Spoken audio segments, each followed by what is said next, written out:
So obviously we're brought to us by Twisted Tea. That's no secret. Have you had the new Bomb Pop Twisted Tea yet? I have not had it yet. Man, that is crazy. I thought for sure you would have had it by now. Have you just not seen it?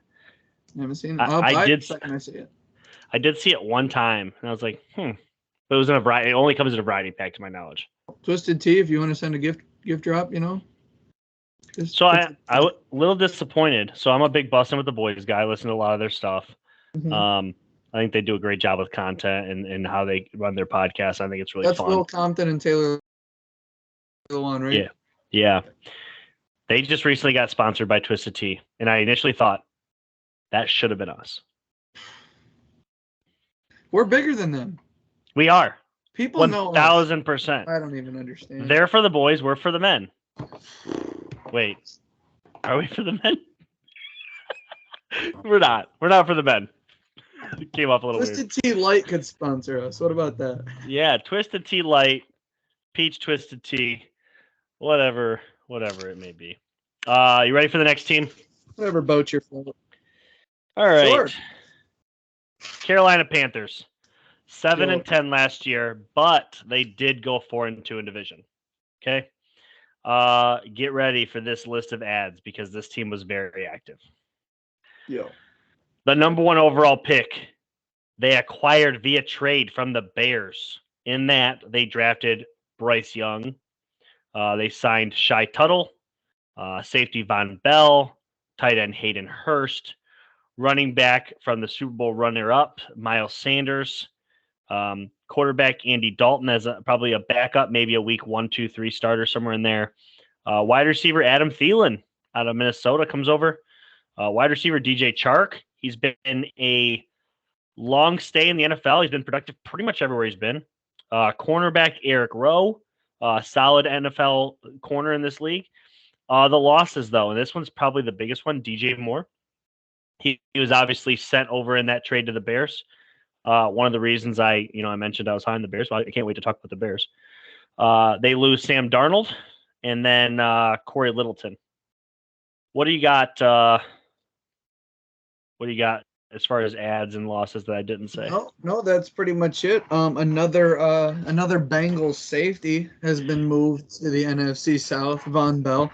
I think that's helpful. You look at this team adding Von Bell, secondary, and Eric Rowe, you pointed out, to J.C. Horn and Dante Jackson, C.J. Henderson.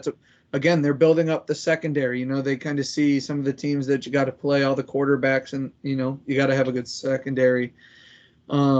This team's got a solid front seven with Shaq Thompson, Brian Burns, Derek Brown, some draft picks they've built up. Offensively, I like what you said about the wide receivers. Adam Thielen, DJ Chark being added to Laviska Shenault, Alton Terry, Hayden Hurst. They got the young quarterback weapons. I think it's worth noting they have one of the best punters in the league in Johnny Hecker. A punter's name you may know, which I think is helpful. If you, for a young quarterback, give the defense long fields. My biggest hurdle with this team is I don't believe in Bryce Young at all. I don't think he's going to be good in the NFL. It's a stance that maybe I don't need to take. That's what we do here. We make predictions on the show. Sometimes we swing big. I don't think Bryce Young is going to work. I think he's too small. He's not mobile. He may have the brain, but I can't get it out of my head what I seen when he was standing next to Brian Burns in the locker room. It's just tough to get that image out of my head. I just don't think he's going to be able to hold up. He may have the talent, but I don't think he's going to be able to withstand the NFL. I just don't think it's going to work. And maybe I should be more optimistic. But I just don't think I think they're better off with Andy Dalton. Miles Sanders and Chuba Hubbard is a nice backfield. And I think they have good weapons. But I just don't like the quarterback. I think this team isn't going to win very many games.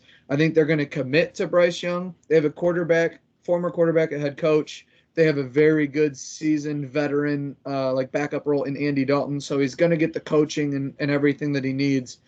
And yes, he did well at Bama and this and that. I just don't like it. So I think that the Panthers, if you're a Panthers fan, your team attacked this offseason in the draft. and you'd like to see that. And they built forward, and who knows? I could be wrong, obviously. But at least they were aggressive. They tried to address it. They didn't just sit there and allow themselves to just be bad. They made a noticeable effort to get better. We'll just see if it pans out. I just think the NFC South, a lot of these teams, people want to say they're all bad. I think a lot of them were on the cusp. Could be good, could be bad. And I think, the two teams we just talked about, the Falcons and the Saints, they went after it in the offseason, and so did the Panthers. So it's like, I just think the other teams are getting better at a quicker pace. I think they have better quarterbacks. Yeah, I think one of the ads that I've kind of forgotten, you didn't mention it either. They got a new head coach, Frank Reich, comes over from the Colts after being fired there. I do think this is a solid fit for a team that needs an offensive kick in the ass. It is kind of strange that a team that won 7 games, the number 1 pick, and just judging by what you said and what I know I feel, I think this is not a 7-win team. I think we'll find out here in a second. But there are some pieces that you should like. I think Miles Sanders is a great addition to this team, especially after losing Christian McCaffrey. DJ Moore, you lose him and you bring in Adam Thielen and DJ Chark. I think that is, if you ask me today, would you trade DJ Moore for Adam Thielen and DJ Chark? I don't know, but it's close. I mean, it's pretty two productive wide receivers in this league for what seems to be a young quarterback that's going to have trouble. So, I think being able to do what they did in free agency and acquire the number 1 overall pick, there's things to like. But this team last year won 7 games with 4 quarterbacks throwing passes. Baker had 200 attempts. Darnold had 140 attempts. PJ Walker had 106 attempts.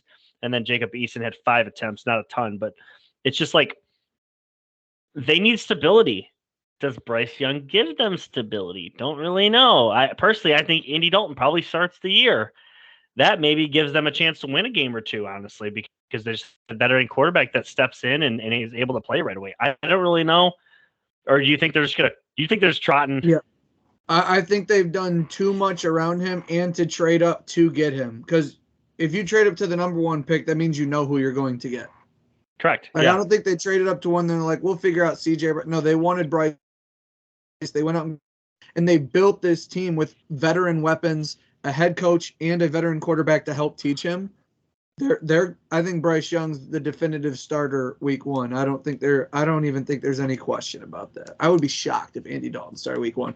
Now, to your point, the theory you gave on why Andy Dalton potentially, I don't think is bad.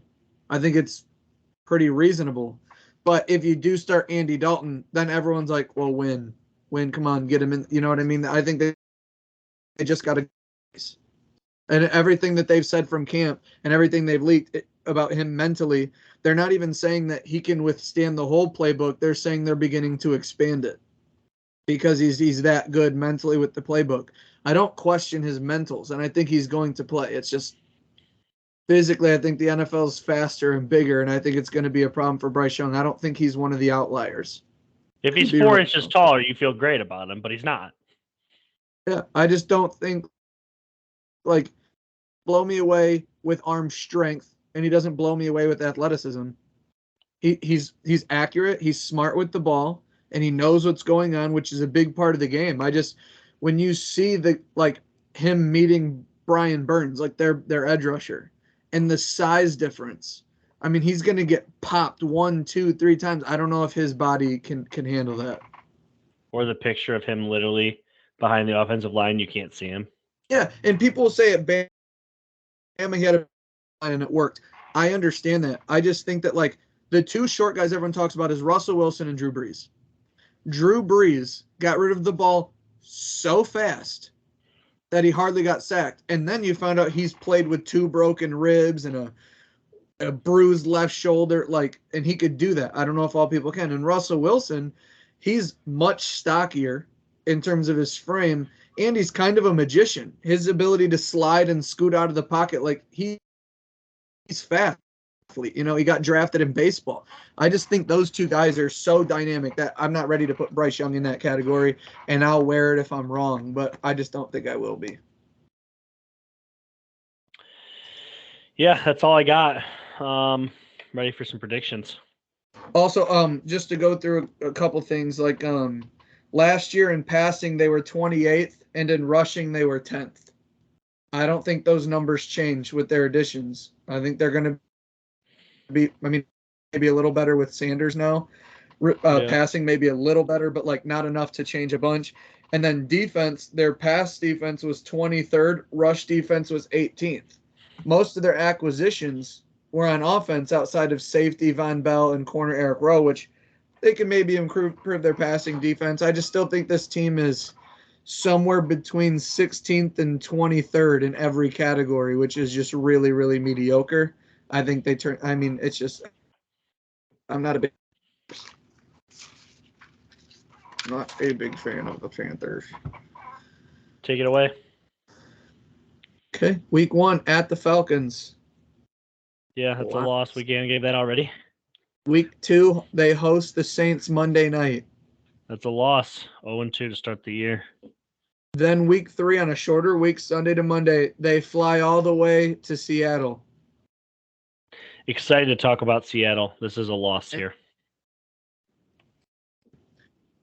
They come back home and they host the Vikings, 1:00 on Fox. What's the rule of the pod? Kirk Cousins plays at 1. 0-4. Loss. Their bye week is week 7. Their 2 games before that, at the Lions, at the Dolphins. That's really tough. But this is a 7-win team. This was a 7-win team last year.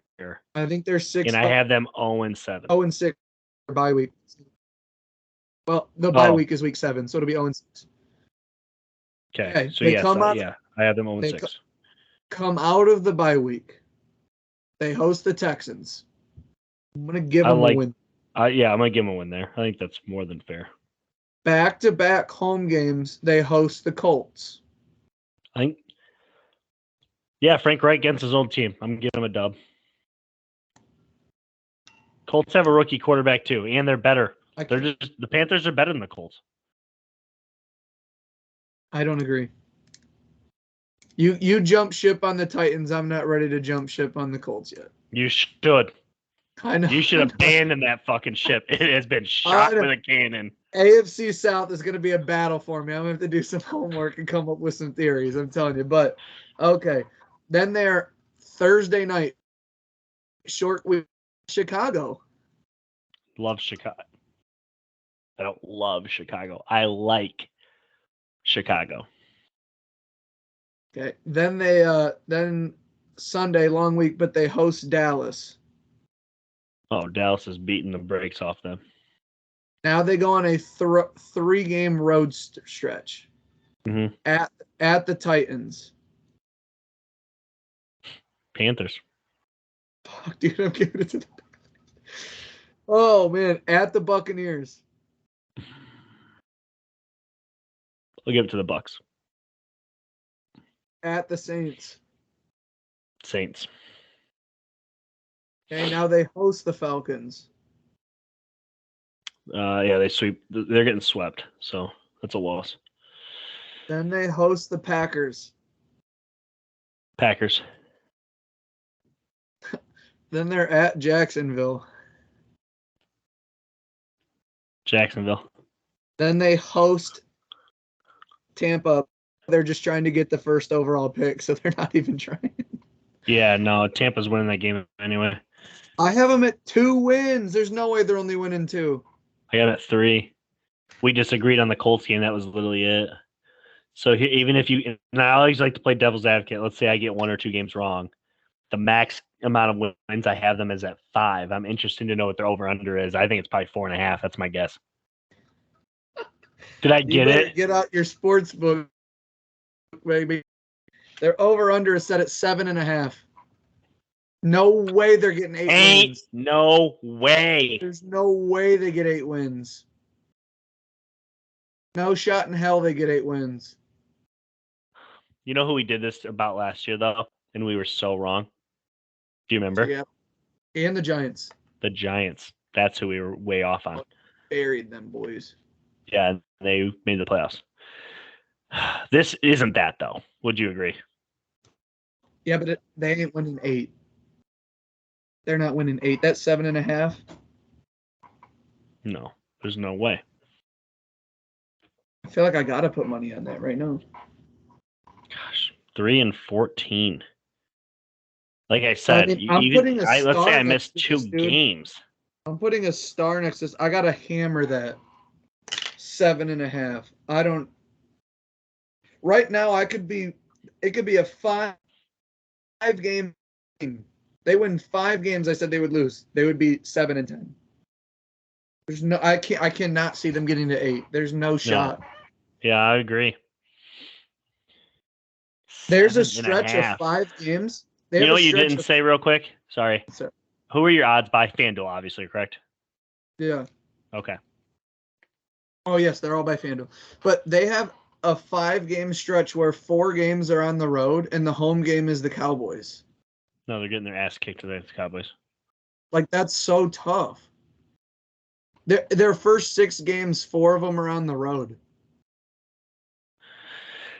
Do you think we overlook this team? Because let's say I did this last year and we kind of played around with this. I'm going to give you hypotheticals. Okay. You don't have to agree with them. You just have to know that they could be possible, essentially, with what I'm saying. Yep, acknowledge it. Bryce Young is a 20-10 guy.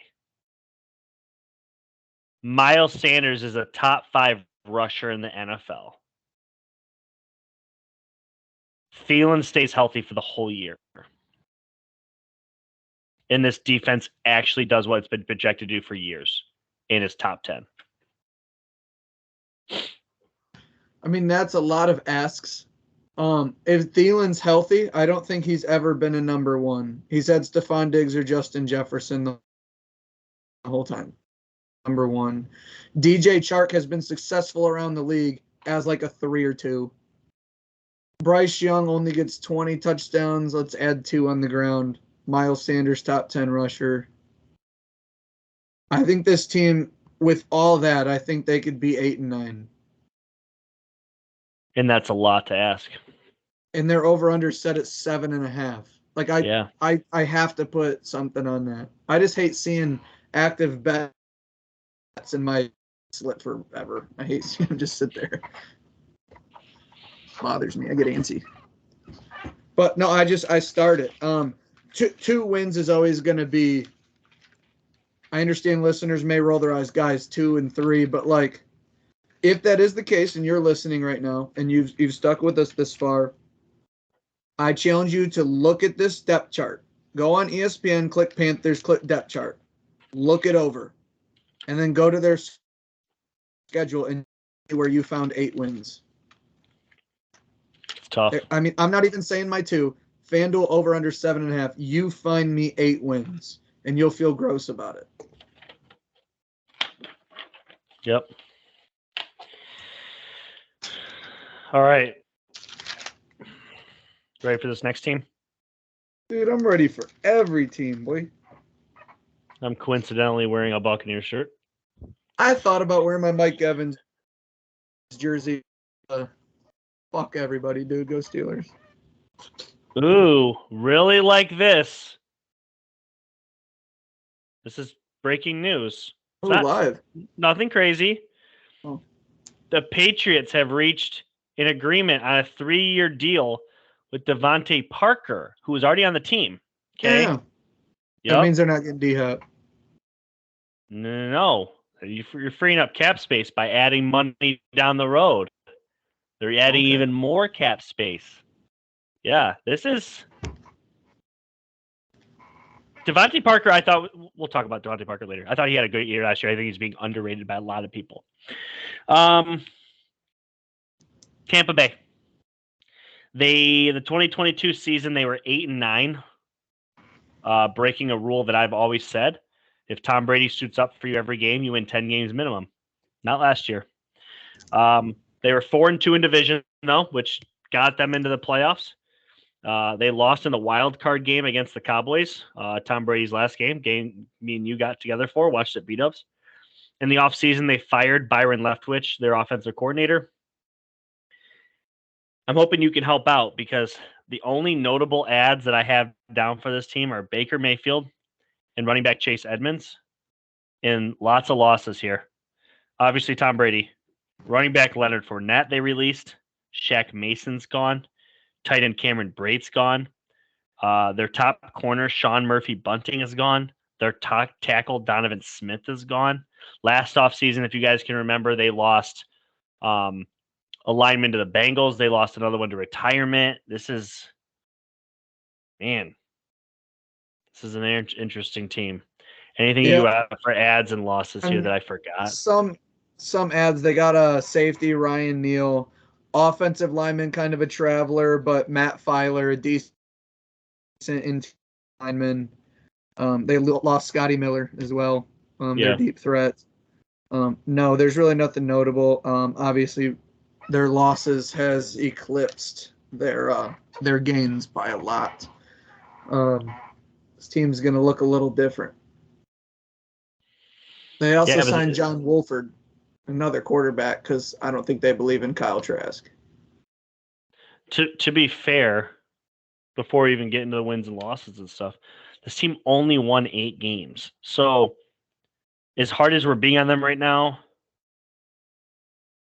it wouldn't be crazy if they won 8 games again. I mean, there's some Hall of Famers on this roster. They're the only team I feel like didn't really do anything in free agency. They did minimal things through the draft. If any, they had a $30 million cap hit of Tom Brady. He's not even going to play for them.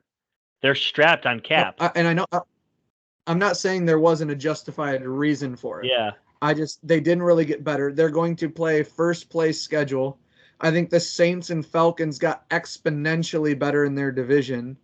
They're going to play a lot of tough games. Like 2 teams that they're going to see that other teams didn't see is they're at Buffalo and at San Francisco. The other teams in their division don't have to do like that. I think they also play the Eagles, did I mention, because they play a first place schedule. So they play a lot of that, and Baker's prone to try and do too much and turn the ball over. Mike Evans, is he going to be wanting the ball, especially later in the season, trying to get a 10th straight 1,000-yard season? Does that become a problem? I just think there's a lot in the way of this team. I think they have a good front seven still. Their front seven's still tremendous. But on the back end, they lost some pieces and were injured a lot last year on defense, coming off the high of the Super Bowl with Brady. Whether they believe in the quarterback or not, I do think what Tampa is going to be much better at without really gaining anything is their defense. I think full health, they know that now again it's up to them to win games. It'll just be about the quarterback turning the ball over. But you talk about draft pick Kalijah Kancey, Vita Vea on your front, Logan Hall. You have Joe Tryon, Devin White, Levante David, Shaq Barrett. Across the board, 4 linebackers who are all studs. Carlton Davis, Jamil their secondary is a bit sus. Anton Winfield Jr., what's he at best? The 9th safety in the league. So their secondary has holes, but that front 7 caused problems. They're always pretty good against the run, even though last year they were 15th. But again, they just felt so banged up. Levante David, though, who did request a trade, could still be shipped out. That would hurt if he left. But this front 7, I think, at full health can help win you a lot of games. But if they're on the field a lot with Baker, they don't really have good running backs. Rashad White, Chase Edmonds. I don't know, a lot of questions on them. They're just such an interesting team because they were so mid in 7 wins. Then they get Brady, and it's like Tampa's been in a different kind of expectation area. Now he's like, isn't this like the same team with Jameis Winston that quarterback turns the ball over a little bit but can create highlight plays? They're going to get their yards and win 7 to 8 games. I mean, I don't know. They have again. It's such a tough schedule, which we'll get into. But that's just how I feel about the team. I feel that like Baker and Taylor Heineke are both warriors. Like they'll try for anything, and they're always trying to win 100%. But I feel like Baker's ceiling and floor are higher and lower, but hit more often. I feel like Taylor Heineke's a bumpy road, but Baker Mayfield, you ride waves. Like, and so it's tough with the inconsistency. I do genuinely root for Baker when I watch him on a Sunday, but every time he throws that pick across the middle on a 1st and 10, it's like, oh, that's Baker. So it's tough. They did get a new offensive coordinator, Dave Canales. He was with Seattle last year and helped Geno Smith get to that comeback player of the year season. So that is something to kind of, I think that's worth noting. Okay. I do want to bring up here real quick because I thought, yeah. So Baker Mayfield, I don't know how many games he played with the Rams, but he threw for 850 yards, 4 touchdowns, 2 picks, and had an 86 rating, which isn't great. I think that there's potential here. I think there's some potential here. I think that if Baker Mayfield can be groomed by Canals here with this, let me ask you a simple question. Is this the best wide receiver core in the league that isn't going to make the playoffs? Oh, that's a loaded question, thinking about it off the top. I know. I just kind of threw that at you. But spicy? Give you guys a little nugget. That'll be the Buffalo Bills. That'll be the best wide receiver core to miss the playoffs. Just to be clear, I think Tampa's is better, but that's I get it. Yeah, I just think that this is. I don't know. We'll see. We'll see what Baker is. Do you think he was by any means matured being with the Rams? Or is that just being mature in the building? Do you think he matured at all under Sean McVay? No. No, I don't. However, his QBR with the Rams was 86. Or 86.4. His career rating is 86.5. Like, that's kind of what he is.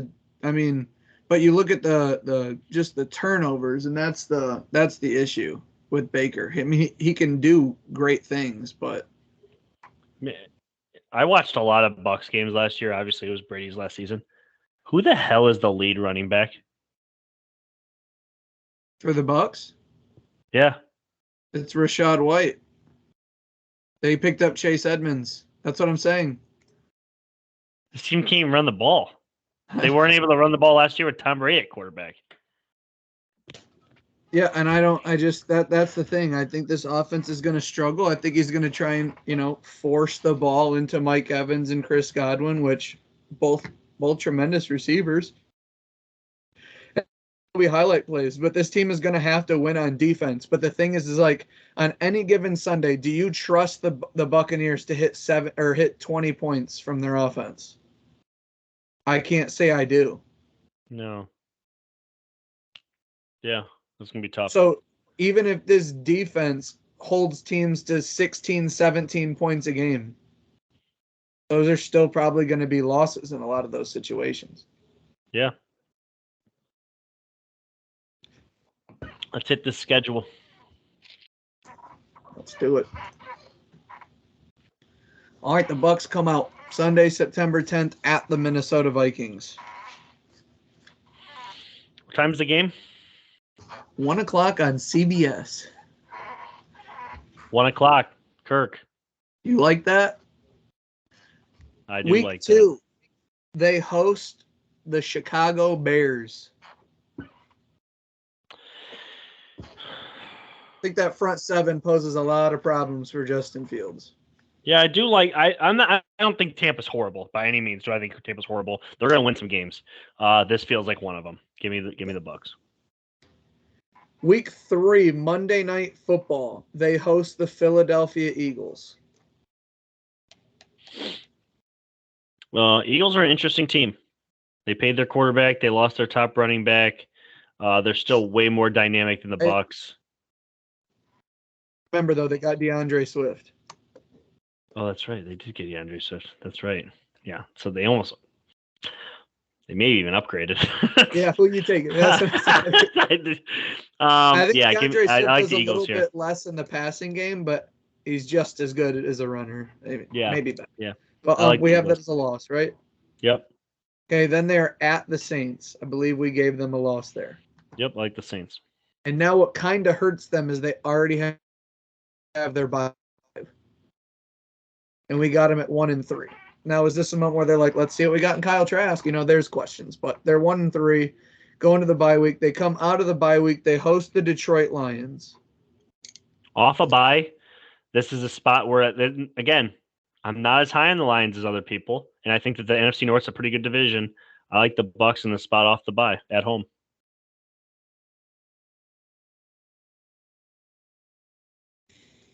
You don't agree, and I understand why. I'll give it to the BUCS. I struggled with that one. Then they host the Falcons. We had the Falcons split, I believe, with them on the. Yeah, I had a split with them.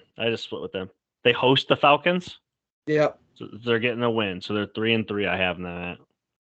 Then they're at Buffalo Thursday night. That's a loss. Then they're at the Houston Texans. Rookie quarterback 7. Yeah, this feels like an Tampa. easy Buccaneers win. Yeah. Then they host the Titans. They're at home. I'll give them the win. They're 5-4. Weirdly enough. Then they're at the 49ers. This feels like a loss. I think so too. 5-5. Yeah. Then back-to-back road trip. They go from San Francisco to Indianapolis. So from San Francisco to Indianapolis. Needs a seat. Yeah. I like the front 7 to take over. I like Tampa. I do too. Then they host Carolina. We had them sweeping Carolina. Yep. I like them over Carolina. Wow. Then they're at the Falcons. I'm giving them a loss there. This was their second game against the Falcons? Yep. And they're at the Falcons. That's a loss. Yep. Then at Green Bay. I'm going to give them a loss at Green Bay. December 17th up in Green Bay. I'm going to give it to Green Bay. This feels like a weird statement win. I actually like the BUCS in that spot. Okay. Then they host. If Baker Mayfield, hear me out. If Baker Mayfield is playing 500 ball at this point and the division's on the line, going to Green Bay feels like a big time win. I think the BUCS could win that. Okay. Then they host the Jacksonville Jaguars. Feels like a loss. It's really just an in-state game. Yep. And then they host the New Orleans Saints. I think the Saints are. I think they get swept. Yeah. And then they finish at Carolina. So wow, they're going to move above 500 and beat their win total on the last game of the year. So I think when they're at Carolina and they get that win, I think they're coming off of a 4-game losing streak. I think they lose at Atlanta, at Green Bay, Jacksonville, New Orleans. You have them at 8-9. Having them at 8-9 with a repeat record. Yeah, I have them at 9-8. But again, like I've said over every single time, if I'm 1 or 2 games off, I could see them at a 6-win team, or I could see them at a 10's hard. I actually don't see. I might have given them their ceiling. I think you did too. However, what do you think their over/under is? I was way off on the last one, but I feel like I'll be right with this one. Give me 6.5. Dead on. Yeah, that felt right. With Vegas, especially because you've told me. Obviously, we already know what the other 3 are. That played into it too. 6.5 feels low. Not gonna lie. Yeah. So with we had the Falcons, Saints, and BUCS all over their win totals, and the Panthers under. I will give you their odds. The Buccaneers have the worst odd division. I believe it is. Let me make sure I got that right. Yes, they are the worst by far. They are plus 700 on FanDuel to win their division. Then the Panthers are plus 330. The Falcons are plus 220, and the Saints are plus 135. So plus money on every single team. Yes, they do not have a favorite. The favorite is the Saints at 135. And the worst odds is the Buccaneers at plus 700. But I feel like if you're going to bet on a team and you want an honest payout with good chances, I think Falcons at plus 220 is the best play on this division in terms of payout. Which, for those of you listening, if you didn't know. Unless you think Baker matured a little bit and they are able to maybe take advantage of a bad division with some championship pedigree, there's a lot of money to be made with the Bucs. The problem with the only thing that would hold you back on the Bucs is divisional games matter a ton because they play the Eagles, 49ers, and Bills, which the other teams don't have to play. And those are three really, really strong teams. But I wanted to ask you, by the way, for those of you who don't know, FanDuel odds, the plus money means for every $100, that's what you would profit. So $100 on the Buccaneers would profit you $700 for a total payout of $800. So the Falcons at plus 220, or you can erase the zero and just do $10. 10 to win 70, 10 to win 22, so on and so forth.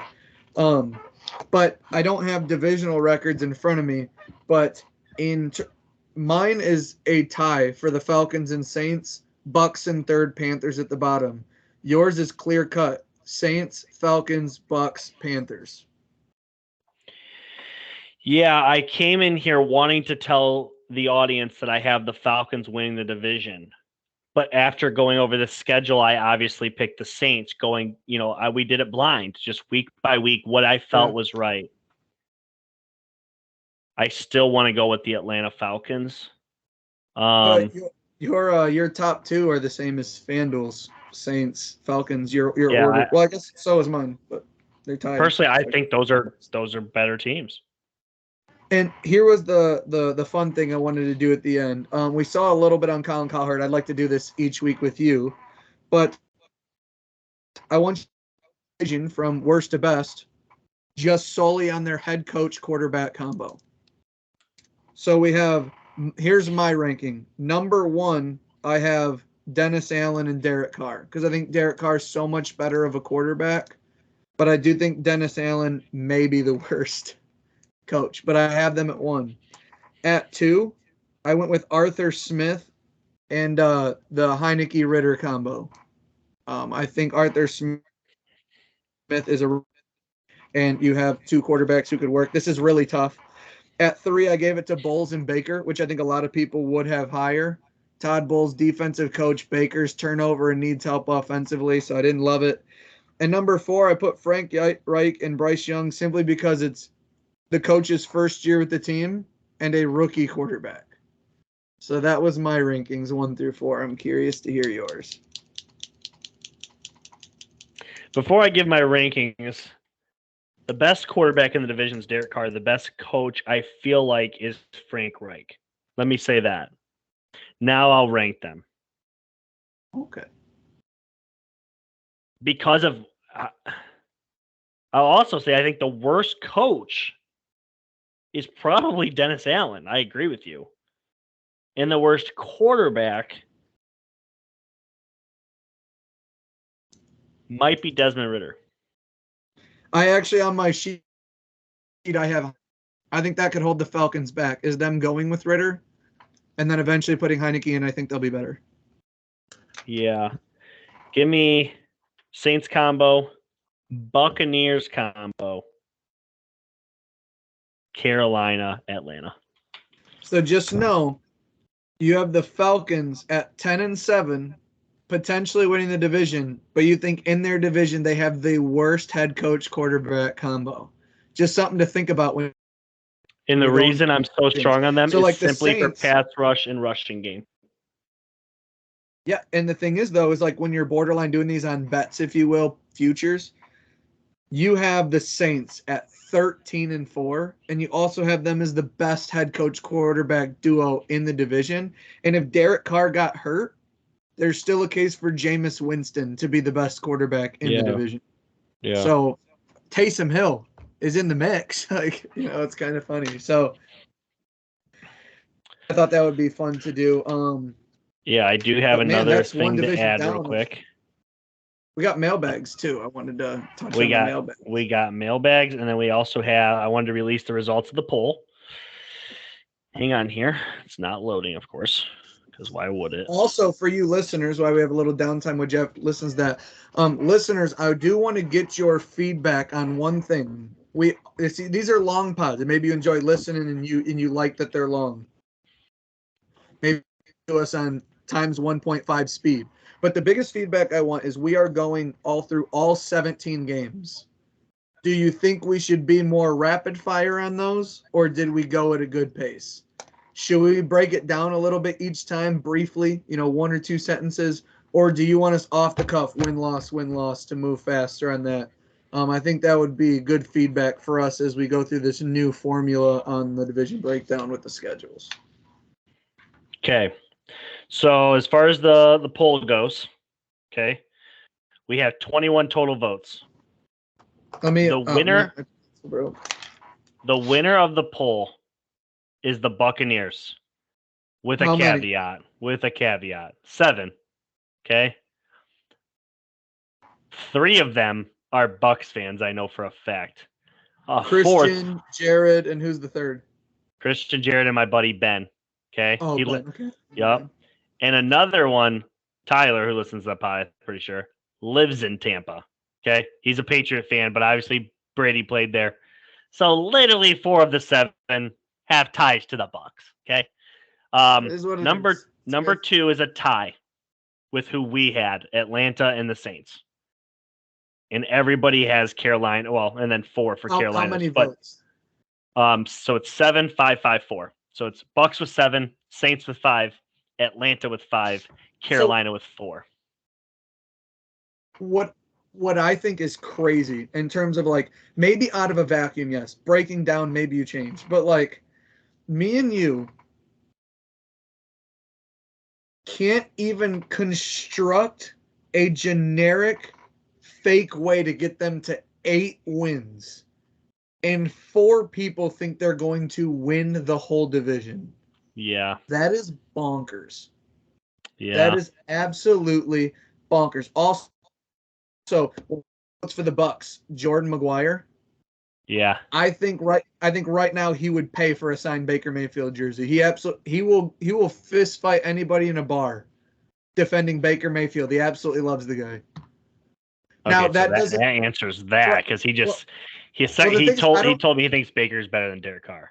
So I don't think he believes Baker Mayfield is an absolute world beater, but I think his opinion is inflated of how good he is because other people slander him so bad that I think he kind of overcompensates a bit, but he likes Baker a lot and he thinks everyone just drags him through the mud.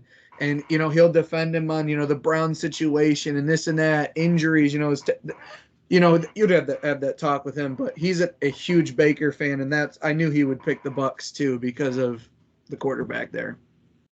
Makes sense. Mailbag questions. You ready? Always. This one comes in from friend of the pod, Matt Cole. Who has the better sophomore year between Drake London or Chris Olave? Chris Olave. He got Derek Carr, and if Michael Thomas comes back, he's taking the roof off. Chris Olave on your fantasy board, move him up. Wherever you have him, move him up a bit. 1,000% agree.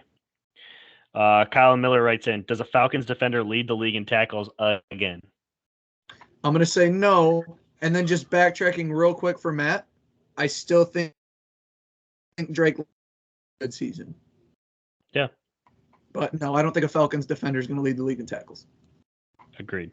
It's an easy kind of. Christian Myers has a couple of questions here. First one, ready? Yep. Does Baker play the full year? Injuries aside, we're playing injuries aside here. He doesn't get hurt. He's the starter week 1, week 17. I think so. Or week 18. But yes, I think so. Yeah, I tend to agree. Only because we haven't seen anything. They don't have another guy. They don't have another guy. Kyle Trask is clearly garbage. They don't believe in him. And John Wolford was his backup at the Rams. Yeah. No. Yeah, Baker's going to play with the best receiving core he's ever played with. I think he'll be all right. Unless when, I can't even think of a scenario another quarterback. I know. I don't think. Yeah, he's the starter, I think. Yeah. Does Ritter or Heineke have a better chance to lead the Falcons? You kind of touched on this. Go ahead. The one thing that bothers me is, again, what I just kind of described for Baker for J-Mag is my Taylor Heineke. I love Taylor Heineke. I think he's just, the team rallies around him. But with that said, with Big Ben walking out the door a year or two ago, I was like, I would take Desmond Ridder. He did well at Cincinnati. The transition to the NFL, I don't know, but I do think Desmond Ridder can lead a team, but I feel like he would have played over Marcus at some point if he was able to lead a team. The fact that he wasn't, and they felt the need to sign Taylor Heineke to a 2-year deal, I think Taylor Heineke is absolutely being gypped out of a starting spot in the NFL. I think he could potentially beat him in camp. I think Taylor Heineke is the way to go for the Falcons. Interesting. Yeah, I think Heineke has a better chance to lead them, but I will say this. I think their ceiling's higher with Ridder because we don't know how good he can be. I think we know what the ceiling is with Heineke. I think it's probably 10 wins. But if Ritter's awesome, I don't think that's the case. But if he is awesome, their ceiling's higher. Yeah, and like we kind of said, there's not too many guys that take the roof off. Kyle Pitts is fast. Drake London can win jump balls. But this is a team that maybe needs experience or smart. So maybe you could say Desmond Ridder's smarter. Taylor Heineke's got more experience. But I think this is going to be a very East and West offense with all their different weapons that can launch short passes, quick passes, running game, long drives, eating the clock. I think the Falcons could average the highest time of possession in the NFL. Last question. I'm pretty sure is a troll question. He's asking, this is Christian again, why are the Saints the worst team in the NFL? Well, they're your rivals, and they're going to sweep you again. It is a troll question. You got a troll answer. They are not. Yep. You want them to be obviously a Christian. Okay. You go. So we hit the mailbag. We hit the poll results. We already hit the over under win totals. But give me your final division winner. Mine, I'm going Atlanta. I know I have the Saints as far as picking the games. I just think Atlanta wins this division. I will be rooting for Atlanta. I do think that the Saints will win the division. But I am rooting for Atlanta, and obviously everybody knows. Can't wait to watch Bijan in the NFL. So I will definitely be rooting for the Falcons. Yeah. Man, that's first division. Anything else? No, man, that was fun for the first division. I can't wait for the next 7. Yeah. I got a fresh notebook this year so that I can keep all 32 teams and get it done and kind of trying my best. Yeah. We'll keep it a surprise of what we're gonna do next week. We will probably have a couple of rankings attached to some of these division breakdowns. I know you guys like the QB rankings, the wide receiver rankings, stuff like that, running back rankings. We'll have some of those coming to you. We'll try to keep these polls so that you guys can be involved in who's picking these divisions. Hope you guys appreciate the new format, kind of a slight difference to what we did last year. We're predicting the whole schedule, rapid form, going over unders, giving final predictions, stuff like that. Hope you guys are digging this. Anything else, Brad? Well, that should do it for me, man. 1 in the books, got 7 more to go. Football's in like 70 some days. We got about 11 weeks, 10 weeks. Juiced. We're talking football, so that's as good as life can be. So good. Like the pod, share the pod, subscribe to the pod, or don't. Tell a friend, or don't. Regardless, we appreciate you. Yep, we get together. If you listen, awesome. We're out. Real talk.